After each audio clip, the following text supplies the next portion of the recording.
begins to go through, it's been amended. But the tenet of the one that we are opposing is to say whoever has stolen from Nigeria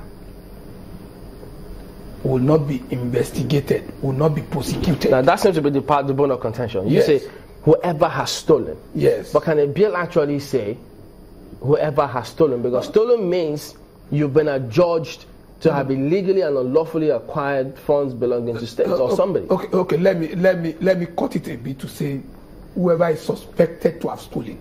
Means you're under investigation or something? Yes.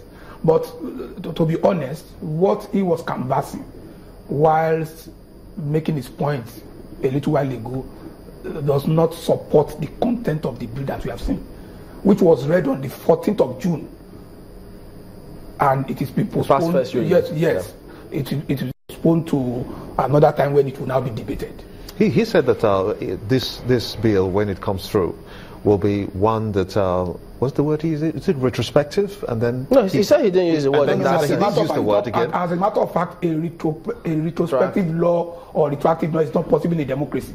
It will be a violation of the provision of Section 36 of the Constitution. I thought he said I asked him. He said he didn't use it in that sense. Because I was watching what was happening.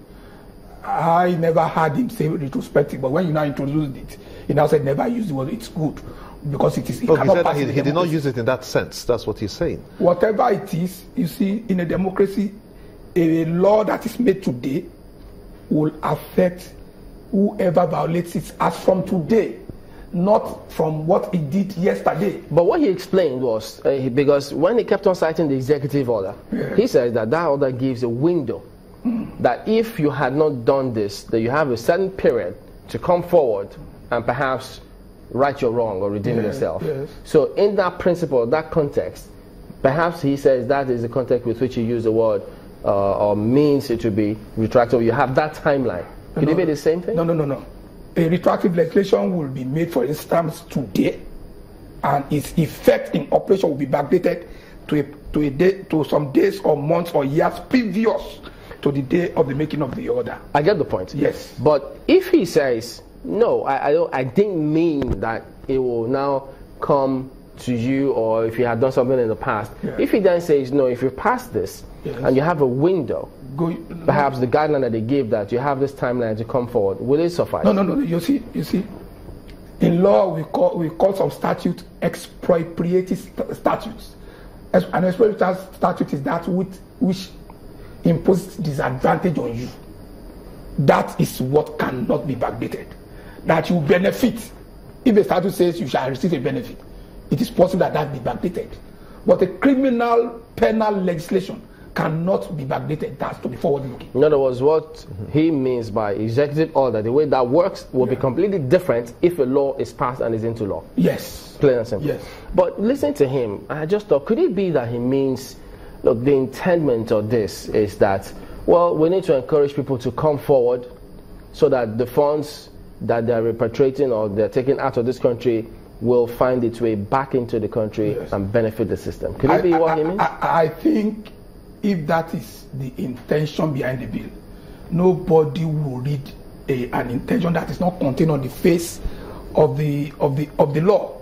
You understand? For example, when a law is to be made, you have something you call preamble before you start hearing the sections. It will be a law for the whatever. That will tell you the purpose, aim, and objective of the law. Once that is not contained on the face of the enactment, then it can be nobody. Did you see any preamble in the one you read? No. But is it practicable? Yes. Is it practicable? Yes. It is practicable. Yes. To have what he calls the economic amnesty. Is it practicable at all? Because I did ask you if you believe that people are ready to, pay back the monies that they took away from this country, but cannot find a window to do that because the law will come against them hard, and they might be prosecuted and even go to jail. So perhaps this will answer to that yearning to return such monies. But I don't subscribe to the view that for somebody to say I want to return back the money that I've stolen.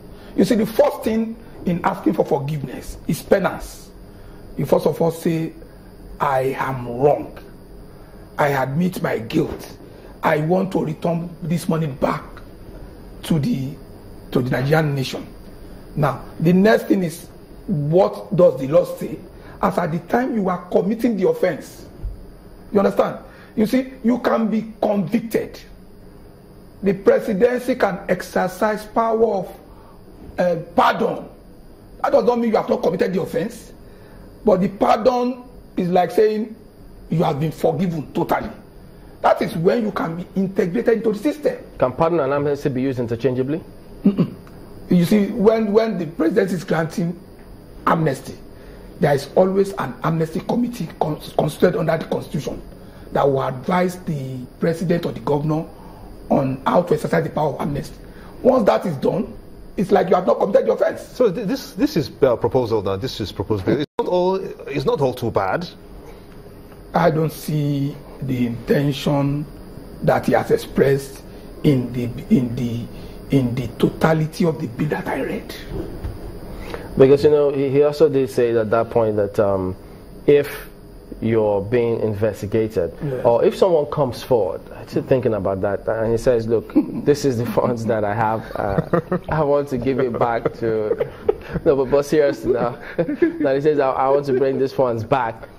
And how do I know that the funds come in, it's all that the person is rightly declaring? Because if the agency now says, okay, well, yes, you say this is what you have, but we have to just check and be sure that what you're declaring is what it really is. So if the person comes forward and declares that, and then the agency finds that, no, you lied, that means that the person no longer will qualify for being granted amnesty or pardon, because if you're found to have lied, you'll then be investigated, and that may then pardon. So it means that this bill, they really need to think a lot about this bill. I believe that since we know that we have two arms of the National Assembly, I don't know what this one will do to the Senate. I think it's just first reading. Yes, just pass first reading. Yes, whatever comes from the House of Reps still has to go to the Senate.